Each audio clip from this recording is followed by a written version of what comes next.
There we go. Okay. I hit the broadcast button instead of record. Take two. So it's it's half past 2200 here on May 24, Saturday night. And I thought I'd just take a break from doing my craft work on my own live stream to talk about just some things I'm confronting here with live streaming. A live stream kind of extends from reality television, reality programming, where the camera and by extension the microphone too stays on all the time, and you see me in all my glory of life. Of course, it doesn't really quite work that way. There's a number of things that come up. For example, if I have technical issues, which I'll get into because I wrote down some notes that I wanted to make sure I got across.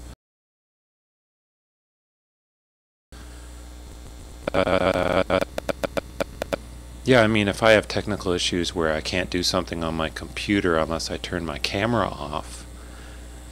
Okay, so the first thing then I would say about live streaming is the misperception that it's about 24/7/365. I don't think it's reasonable. It's feasible with the right technology, okay, but it's not necessarily reasonable to expect 24-hour-a-day monitoring of a human being's life. I know this was popularized on one of the major video streaming sites, but that site, I think, well, I'll leave any opinion on that because I don't have any.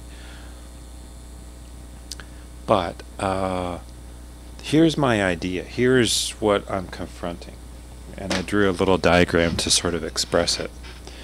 So this starts in the middle here.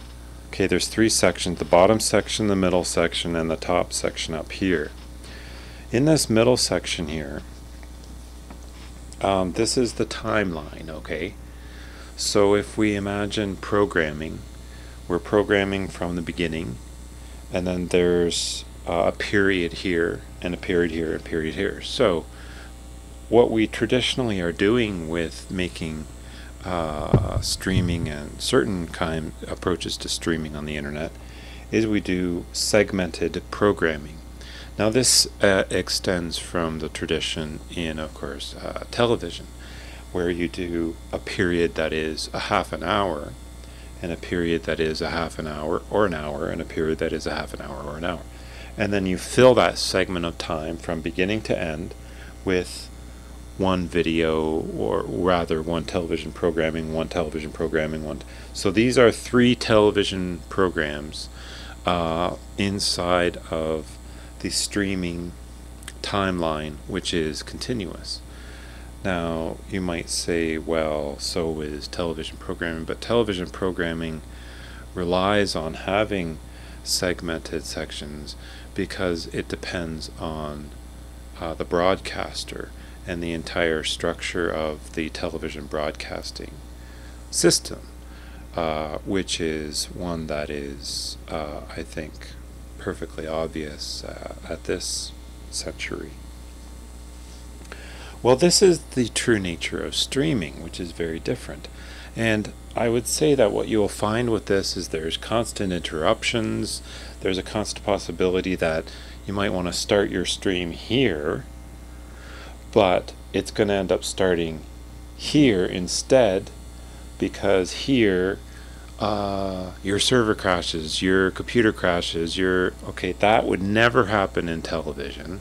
Well, I mean, it would happen, but really it's more a matter of the exception being the rule. The rule here is not the exception. The rule is you're gonna have technical glitches, okay? And that's just to begin why this approach down here is more accurate. So it looks like a grid, but what I basically have is three horizontal streams following the entire timeline.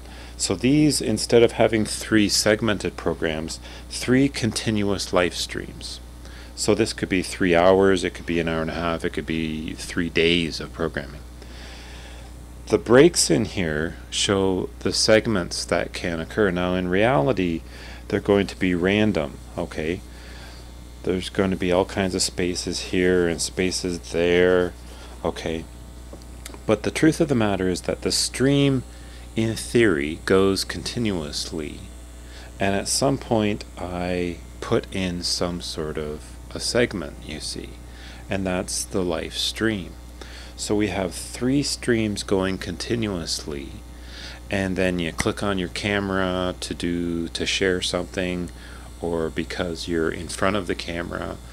And, you know, there's a whole dialogue there that we haven't really begun to explore. Like when I'm in my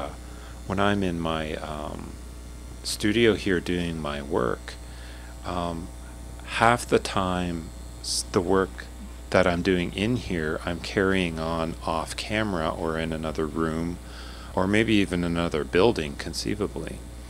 So do I simply stop streaming because of that, or do I keep the stream going according to the flow? In other words, I'm producing myself, put my producing aside, and I can just focus on the creativity. But with that in front of the camera, I better shut the camera off. So I'm going to end that sort of there, because I think I'm getting off on a bit of a tangent. What I wrote in my notes is what I wrote as a title was video duplex capabilities, and I'm going to just go through this as quick as I can because I don't want to take up too much time for you here.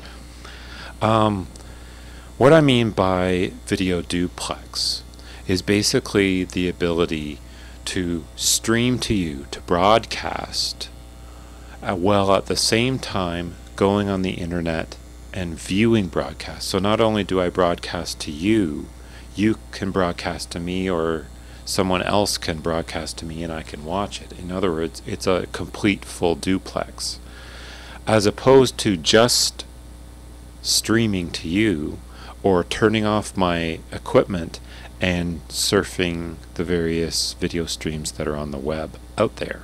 Okay, big difference, because there are different resources that your computer needs, and I certainly don't have those resources to do a full duplex on it. Is this a good basis to begin with? I think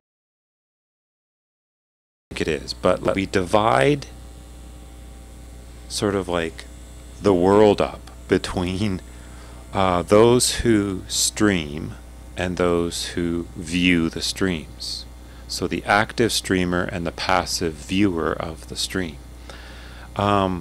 This is sort of the fundamental dilemma that's being posed in live streaming right now, I believe.